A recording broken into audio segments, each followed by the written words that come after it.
Hello dear students, let's start with your third chapter, that is planning.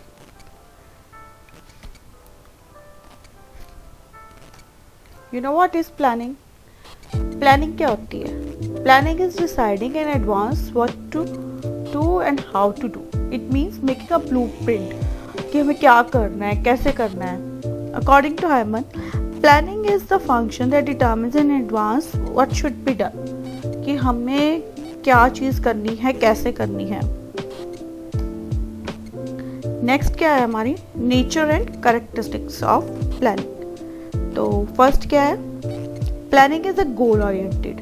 इसका मतलब क्या होता है कि हमारे पास that we have some goal और objective for which we have to work.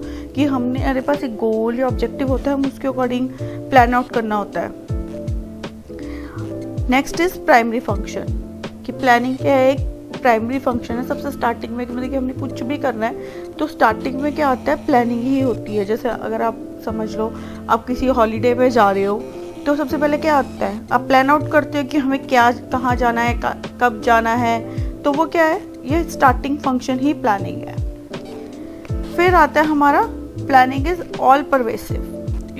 इसका मतलब क्या होता है कि it is spread all over. सब जगह फैला हुआ है प्लानिंग, हर जगह पे प्रेजेंट है प्लानिंग. नेक्स्ट क्या है, it is a continuous process. देखिए ये चीज़ चलती रहती है, कभी ख़त्म नहीं होती. फिर आता है इन्वॉल्व्स चॉइस. इसका मतलब क्या होता है कि हमें जब प्लानिंग करते हैं तो हम बेस्ट ऑल्टरनेटिव चूज़ करते हैं. हमारे पास डिफरेंट होते हैं ऑब्जेक्टिव्स या डिफरेंट एस्पेक्ट्स होते हैं, हम बेस्ट ऑल्टरनेटिव चूज़ करते हैं. लास्ट क्या है, planning is directed toward efficiency.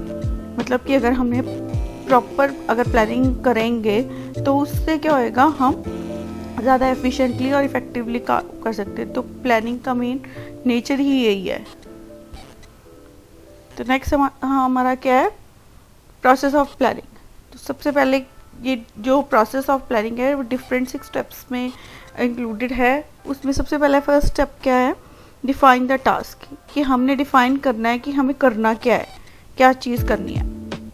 फिर आता है आइडेंटिफाई द रिसोर्सेज. अभी मैंने जैसे आपको पहले एग्जांपल दिया हॉलीडे की, वही अगर एग्जांपल ले, सबसे पहले हम करते क्या है, हमने छुट्टियों में घूमने जाना है, हॉलीडेज़ पे जाना है. तो उसके बाद क्या करेंगे, हम कहाँ पे जाना है, रिसोर्सेज देखेंगे कि वहाँ पे हम कैसे पहुँच सकते हैं, बाय ट्रेन, बाय कार और बाय प्लेन.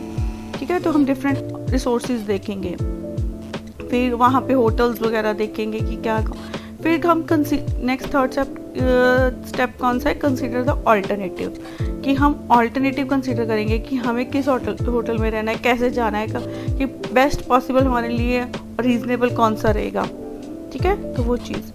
फिर फोर्थ में आता है हमारा क्रिएट द प्लानिंग. फिर हम प्रॉपर प्लानिंग उसको हम इम्प्लीमेंट कर देते हैं कि हम टिकट्स बोरो कर लेते हैं कि कहाँ जाना है, होटल की बुकिंग करवाते हैं. फिर हम वहाँ पे ऑब्वियसली जाना है, वर्क द प्लान. वो प्लानिंग फिर वर्किंग में आ जाती है. ठीक है, फिर लास्ट में क्या होता है, इवैल्यूएट. कि जैसा हमने प्लान किया था वैसा वो चीज़ हुई है कि नहीं हुई है, तो वो इवैल्यूएशन में आएगी. नेक्स्ट हमारा होता है importance of planning. Importance of planning में क्या है कि हमारे सबसे पहले आता है focus is attention of objectives and results. Means जो भी हमारे इम्पोर्टेंट ये प्लानिंग है ये मेनली किस चीज़ पे फोकस करती है, ऑब्जेक्टिव्स एंड रिजल्ट्स पे. उसके बाद क्या है, रिड्यूसेस अनसर्टेनिटी एंड रिस्क. अगर हम प्रॉपर प्लानिंग के साथ चलेंगे तो हमारी अनसर्टेनिटी भी और रिस्क भी कम होएगा. Provide sense of direction. मतलब हमें किस डायरेक्शन में किस ऑब्जेक्टिव के अकॉर्डिंग काम करना है वो प्लानिंग से हमें पता लगता है. फिर आता है एनकरेजेस इनोवेशन एंड क्रिएटिविटी. मतलब कि जो प्लानिंग से अगर हम करेंगे तो अगर प्लानिंग होएगी तो हम ज़्यादा इनोवेटिव वे में और क्रिएटिव वे में भी काम कर सकते हैं. फिर आता है हेल्प्स इन कोऑर्डिनेशन. प्लानिंग अगर होएगी प्रॉपरली तो कोऑर्डिनेशन में भी वो हेल्प करता है. फिर नेक्स्ट आता है obviously guides in decision making. हमें बेस्ट डिसीजन लेने में हेल्प करती है. और प्रोवाइड एफिशिएंसी इन ऑपरेशन. और जो भी काम कर रहे हैं उसको एफिशिएंटली कैसे करना है उसमें हमारी प्लानिंग हेल्प करती है. Different types of planning, corporate planning, divisional planning and group planning. 3 तरह की प्लानिंग है. जो कॉर्पोरेट प्लानिंग होती है वो क्या है, जो हम एज अ होल सिस्टम या होल ऑर्गेनाइजेशन के लेवल पे हम करते हैं planning, that is known as corporate planning. Corporate planning is a total system of planning which involves the determination of objectives of the company as a whole और each department of it. As a whole हम पूरी company के लिए लेते हैं. फिर आती है हमारी डिविजनल और फंक्शनल प्लानिंग. ये प्लानिंग इंक्लूड क्या करती है, हमारे सब डिविजन्स जो होते हैं, डिफरेंट डिपार्टमेंट्स होते हैं, marketing department, finance department, production department. तो हर उस लेवल पे जो हमारी प्लानिंग होती है that is known as divisional और फंक्शनल प्लानिंग. फिर आती है हमारी ग्रुप प्लानिंग. ग्रुप प्लानिंग क्या होती है कि ये जैसे हर डिपार्टमेंट के अंदर डिफरेंट अदर ग्रुप्स बने होते हैं, वो अपने लेवल पे प्लानिंग करते हैं, different small groups you can say. But ये क्या है कि वो ऑपरेशन लेवल पे होते हैं, वहाँ पे आपको क्या है कि आपको अप्रूवल लेनी पड़ती है हायर अथॉरिटी से. Next is strategic management. Strategic management क्या होता है? Strategic management is a set of management decision and actions that determine the long run performance of the corporation. मतलब कि डिफरेंट जो ये जो स्ट्रेटजीज हम बनाते हैं या रूल्स एंड रेगुलेशन बनाते हैं हमारी लॉन्ग रन परफॉर्मेंस के लिए, कंपनी के लिए, वो कैसे हम बनाते हैं स्ट्रेटजीज? स्वॉट एनालिसिस करके, एक्सटर्नल या इंटरनल एनवायरनमेंट की स्कैनिंग करके. कि हम स्वॉट एनालिसिस क्या होता है कि हमने अपनी strength, weakness, opportunity and threat देखनी है कंपनी की, ठीक है. और एक पैसल एनालिसिस होते हैं जैसे political environment, sociological, technological, legal environment, वो हम चेक करते हैं कि वो उसका क्या इफेक्ट, तो उसी के अकॉर्डिंग हम स्ट्रेटजीज बनाते हैं. फिर आता है स्ट्रेटेजिक फॉर्मुलेशन. स्ट्रेटेजिक फॉर्मुलेशन वही होता है कि हमने कैसे स्ट्रेटेजी फॉर्मुलेट करनी है. एक तो एनवायरमेंटल अप्रेजल होता है, दूसरा होता है ऑर्गेनाइजेशन अप्रेजल. जो एनवायरमेंटल अप्रेजल होता है उसमें क्या है कि हम अपना एक्सटर्नल और इंटरनल एनवायरनमेंट दोनों हम देखते हैं कि हाँ हमारी एनवायरनमेंट कैसा है. तो क्या हमारे पास अपॉर्चुनिटीज़ हैं, पॉलिटिकल एनवायरनमेंट कैसा चल रहा है, लीगल एनवायरनमेंट कैसा चल रहा है. फिर हमारी आता है ऑर्गेनाइजेशन अप्रेजल. इसमें क्या होता है कि हम स्पॉट एनालिसिस करते हैं, विद इन द ऑर्गेनाइजेशन करते हैं कि जैसे हमारी स्ट्रेंथ क्या है, वीकनेस क्या है, हमारे पास अपॉर्चुनिटीज़ कौन सी है, हमारे पास थ्रेट्स कौन सी अलग कंपनी कोई कंपटीशन में हमारे कौन से है, तो वो ऑर्गेनाइजेशन अप्रेजल में आएगी.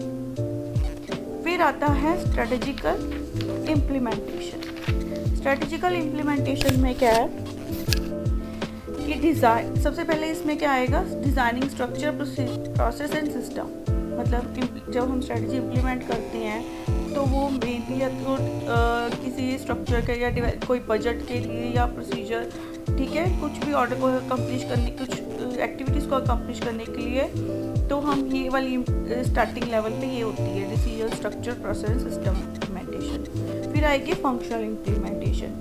इसमें क्या होता है डिपार्टमेंट वाइज, कि जैसे मार्केटिंग डिपार्टमेंट है, फाइनेंस, ऑपरेशन, हम उनके लिए अलग से स्ट्रेटजीज बनाते हैं, तो फिर उसी डिपार्टमेंट में इम्प्लीमेंट करते हैं. फिर आती है बिहेवियर इम्प्लीमेंटेशन. मतलब इसमें क्या होता है कि जो भी हम स्ट्रेटजीज फॉर्मुलेट करते हैं वो हमने बिहेवियर चेंज के लिए इम्प्लीमेंटेशन करनी है. जैसे कि हमारे जो भी HR है, जो ह्यूमन रिसोर्स एम्प्लॉयज़ हैं, वो वेल डिसिप्लिन हों, कमिटेड हों ऑर्गेनाइजेशन के लिए, और ऑब्वियसली उनको मोटिवेट करने के लिए भी हम बिहेवियर इम्प्लीमेंटेशन होती है स्ट्रेटजीज की. फिर आती है ऑपरेशनलाइजिंग स्ट्रेटजीज. ये कौन सी होती है?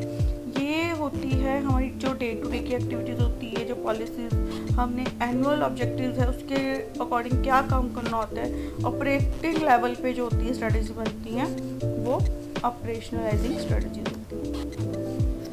Then next is strategy evaluation and control.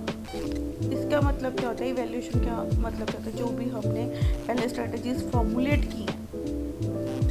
करी है, मतलब कि एक तरह से कोई स्टैंडर्ड्स बनाए हैं, तो हमने जो एक्चुअल वो चीज़ होती है उसके साथ हम उसको इवैल्यूएट करते हैं कि जो चीज़ हमने प्लान आउट की थी वो चीज़ वैसे हुई है कि नहीं हुई है.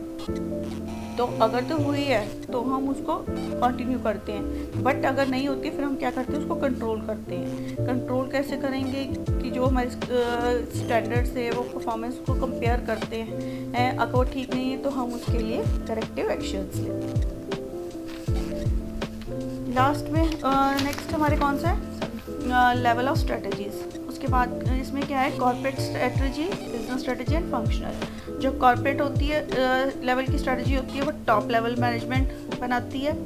जो फिर नेक्स्ट बिजनेस स्ट्रेटजी होती है वो टेक्निकल लेवल, मिडिल लेवल वाले मैनेजर्स जो होते हैं वो ये स्ट्रेटजीज बनाते हैं। और जो फंक्शनल स्ट्रेटजीज होती हैं वो ऑपरेशनल मेथड्स के लिए वो कौन लेते हैं, वो आपकी जो लोअर लेवल ऑपरेशनल मैनेजमेंट होती है वो लेती है।